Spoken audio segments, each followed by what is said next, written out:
అందరికీ నమస్తే అండి. శ్రీ శక్తి ఆరాధనకి స్వాగతం. చాలా మందికి ఉద్యోగ సమస్యలు ఉంటాయి.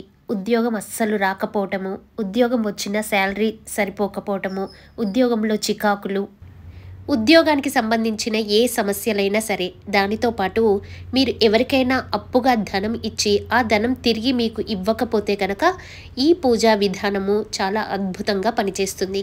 ఈ పూజని ఎవరెవరు చేయొచ్చు అంటే, ఎవరికైతే జాబ్ కావాలో వాళ్ళే చేస్తే చాలా మంచిది. కుదరకపోతే ఒక బిడ్డ కోసం తల్లి చేయొచ్చు, ఒక హస్బెండ్ కోసం వైఫ్ చేయొచ్చు, అలానే వైఫ్ కోసం హస్బెండ్ కూడా చేయొచ్చు. రెండోది, అప్పు ఇచ్చిన ధనం తిరిగి రావాలి అంటే ఎవరికి ప్రాబ్లం ఉన్న వాళ్ళు వాళ్ళే చేయాలి. అయితే వీరు మాత్రం ఒక చిన్న నియమాన్ని పాటించాలండి. ఎవరైతే అప్పు ఇచ్చి వాళ్ళ దగ్గర నుంచి డబ్బు రావట్లేదు అనుకున్న వాళ్ళు మాత్రము ఈ పూజలో ఆకుపచ్చని చీర కానీ డ్రెస్ కానీ మంచిగా వేసుకొని రోజు డైలీ వేసుకొని అది ఇంకా పూజ అయిన తర్వాత పక్కకు పెట్టుకొని మళ్ళీ నెక్స్ట్ రోజు అది వేసుకుంటే సరిపోతుంది. అలా 10 డేస్కోసారి వాష్ చేసుకున్నా ఏం కాదు. కానీ ప్రతిరోజు ఆకుపచ్చని చీర కట్టుకొని పూజ చేస్తే మాత్రము చాలా తొందరగా ఫలితాలని ఇస్తాయి. ఇంకా పూజని ఏ సమయంలో చేయాలి? మార్నింగ్ చేస్తే చాలా శ్రేష్టం అండి, లేదంటే ఈవినింగ్ కూడా చేయొచ్చు. కానీ మీరు మొదటి రోజు ఏ పద్ధతిని పాటిస్తే చివరి రోజు వరకు అదే పద్ధతిని పాటించాలి. అంటే మార్నింగ్ చేస్తే ప్రతిరోజు మార్నింగే చేయాలి, ఈవినింగ్ అయితే ఈవినింగే చేయాలి. ఇలా 108 రోజులు చేయాలి. షార్ట్ పీరియడ్లో పూజ కంప్లీట్ చేస్తాము అన్నవాళ్ళు 41 రోజులు చేయాలి. ఈ రెండు ప్రాబ్లమ్స్కి సంబంధం లేకుండా మేము స్థిర లక్ష్మి కోసం పూజ చేసుకుంటాము అంటే అలా కూడా చేసుకోవచ్చు. అలా 5 శుక్రవారాలు, 3 శుక్రవారాలు, పౌర్ణమి, అమావాస్యకి లక్ష్మీదేవి పూజ చాలా శ్రేష్టమైనది. సాయంత్రం ఒక 6-7 గంటల తర్వాత ఈ పూజ చేస్తే చాలా అద్భుతము. ఒక 5 శుక్రవారాలు లేదా 5 పౌర్ణమిలు ఇలా చేసుకోండి. ప్రతిరోజు మీరు గణపతికి పూజ చేయాలి. ఈ పూజకు ముందు గణపతికి పూజ చేయాలి. దాంట్లో 2 గరికపోచలనైనా సమర్పించండి, లేదన్నా పర్వాలేదు, కానీ వీలున్నప్పుడల్లా గరికపోచల్ని సమర్పించండి. అలానే పూజలో వెంటనే స్వామివారికి 2 ద్రాక్ష కానీ 1 ఖర్జూరం కానీ నైవేద్యం సమర్పించి ఆ తర్వాతనే లక్ష్మీదేవికి పూజ స్టార్ట్ చేయాలి. ఈ పూజలో మనము మొదటి రోజు మాత్రమే అమ్మవారికి యాలుకల మాల వేస్తాము. అయితే యాలుకలు తెచ్చేటప్పుడు లొట్టలు లేకుండా చక్కగా నిండుగా గింజలు ఉన్నాయి నిండుగా తెచ్చుకొని వేయాలి. అలానే ఇంకా ఈ పూజలో మనము స్వామివారిని అమ్మవారిని కలిపి పూజించాలి. పూజ చేసే ముందు విష్ణు అష్టోత్తరము లేదా నమో నారాయణాయ నమః అనుకొని అమ్మవారికి పూజని స్టార్ట్ చేయాలి. ఈ పూజని 41 రోజులు కానీ 108 రోజులు కానీ చేస్తారు కదా. ప్రతిరోజు కాకపోయినా కనీసం ఒక్క శుక్రవారమైనా అమ్మవారికి తామర పుష్పం ఉండేటట్టు చూసుకోండి, చాలా చాలా మంచిది. నేనైతే ప్రతి శుక్రవారము ఈ పూజ చేసేవాళ్ళు ఒక 6 తామర పుష్పాలు సమర్పిస్తే చాలా మంచిది అంటున్నాను. 6 కానీ 8 కానీ, ఎన్నెన్నో ఖర్చు పెడతాం కదండి. అమ్మవారికి ఇష్టమైనవి ఒక్క తామర పూలు ఖర్చు పెట్టండి, దీంట్లో ఇంకా వేరే ఖర్చు ఏమీ ఉండదు మీకు. ఈ పూజ చేసిన తర్వాత మాకు బాగా కలిసి వచ్చింది, మాకు జాబ్ వచ్చింది, ఇంకా ఫైనాన్స్ ప్రాబ్లమ్స్ అన్నీ తీరాయి అనుకున్న వాళ్ళు చివరి రోజున అమ్మవారికి 108 తామర పుష్పాలతో కానీ, లేదా ఇది పూజలో భాగం కాదండి, పూజలో నియమం చెప్పలేదు తప్పకుండా చేయాలి అని, కానీ చేసుకున్న వాళ్ళు ఇలా చేశారు, వాళ్ళకి చాలా బాగా కలిసి వచ్చింది అని చెప్తున్నాను. చివరి రోజు వాళ్ళు 108 పుష్పాలు కానీ ఒక 51, 54 ఇలా కొన్ని తామర పుష్పాలతో అమ్మవారిని అర్చన చేసుకున్నారు. సరే, ఇంకా పూజా విధానం ఎలా ఉంటుందో చూద్దాము. దీనికైతే మీకు 108 కాయిన్స్ కావాలండి. కాయిన్స్ సేమ్ లేకపోయినా పర్వాలేదు, 5 రూపీస్ కానీ 10 రూపీస్ కానీ 1 రూపీ కానీ 2 రూపీస్ కానీ అన్నీ మిక్స్ అయినా కూడా పర్వాలేదు, కానీ 108 తప్పకుండా ఉండాలి. పూజకి ముందు మీ దగ్గర 108 కాయిన్స్ ఉంటాయి కదా, ఆ కాయిన్స్ అన్నిటినీ కూడా మీరు ఒకసారి సౌండ్ చేయండి. అంటే పూజకు ముందు గలగలం అనే సౌండ్ ఉంటుంది కదా, ఇలా సౌండ్ చేయండి.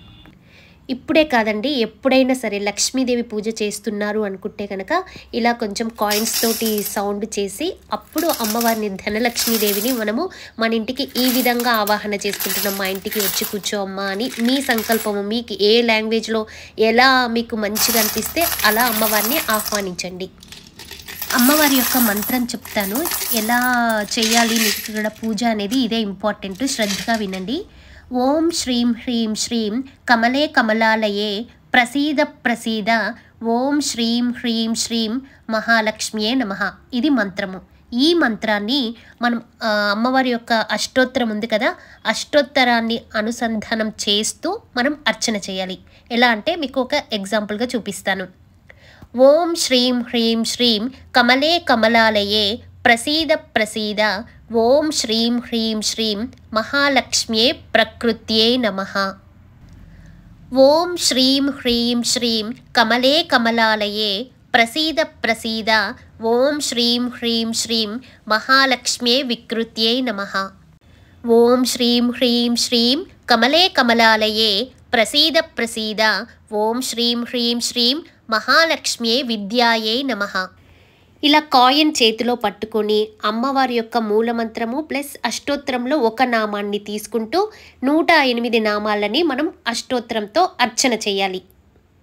మీకు క్లియర్గా అర్థమైందా అండి? అర్థం కాకపోతే నేను డిస్క్రిప్షన్లో కూడా మంత్రము ప్లస్ అమ్మవారి యొక్క నామంని మీకు ఎగ్జాంపుల్గా ఇస్తాను, అక్కడ కూడా ఒకసారి చూసుకోండి. కానీ ఎక్కడ మిస్టేక్ మాత్రం చేయొద్దు.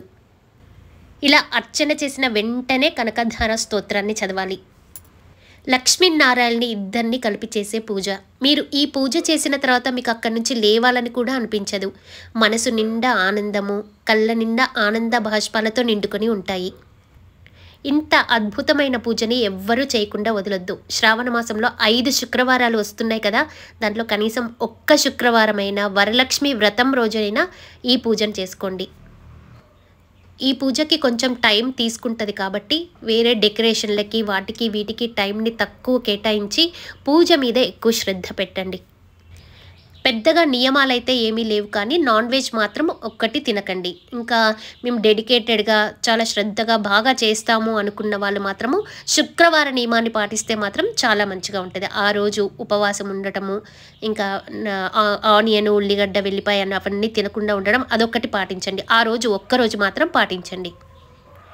మీకు ఇష్టమైన నైవేద్యాలు ఏమైనా కూడా పెట్టొచ్చు, కానీ నేను చెప్పే నైవేద్యం మాత్రం తప్పనిసరిగా పెట్టాలి. పాలల్లో పటిక బెల్లము మరియు ఇలాచి ఈ 2 కలిపి పౌడర్ చేసి పాలల్లో వేసి అమ్మవారికి ప్రతిరోజు నైవేద్యం సమర్పించాలి. ఇది మాత్రం తప్పకుండా పెట్టాలి. అందరికీ సహజంగా వచ్చే డౌట్స్, మహిళలకి ఋతుక్రమం ఉంటుంది కదా అండి అంటే, ఆ 4 రోజుల తర్వాత 5వ రోజు నుంచి మీరు పూజని కంటిన్యూ చేసుకోవచ్చు, లేదా 5వ రోజు తర్వాత 6th డే నుంచి పూజని కంటిన్యూ చేసుకోవచ్చు. మధ్యలో మేము మళ్ళీ ఎక్కడికన్నా వెళ్ళాల్సి వస్తే ఏమిటండి అంటే, మీరు 41 డేస్ పెట్టుకున్నప్పుడు మీరు ముందే ప్లాన్ చేసుకోండి. ఈ 41 డేస్లో నాకు ఎక్కడికన్నా ప్రయాణాలు ఉన్నాయా లేదా అని మీరు ముందే చెక్ చేసుకోవాలి. ఒకవేళ సడన్గా వస్తే దానికి ఏమీ చేయలేము. అక్కడే తెలిసిపోతుంది కదా మన సంకల్పము ముందే రాసి పెట్టుంటుంది అని అంటారు, మన నెరవేరాలే లేదా అని. అవే పరీక్షలు అనమాట. మీరు ఎలా అయినా పూజ చేసుకోవాలి, ఖచ్చితంగా చేసుకోవాలి అనే సంకల్పంతో, అందుకే ప్రతిరోజు గణపతిని పూజ చేసి చేసుకోమని స్వామిని దండం పెట్టుకొని మీరు ఇలా పూజని కంటిన్యూ చేయాలి, ఎక్కడ ప్రాబ్లమ్స్ రాకుండా ఉండడానికి. ఇంకా మధ్య మధ్యలో వచ్చాయి పెద్ద పెద్ద అవాంతరాలు వచ్చాయంటే దానికి మనం ఏమీ చేయలేము, ఫస్ట్ నుంచి మళ్ళీ మొదలు పెట్టాలి.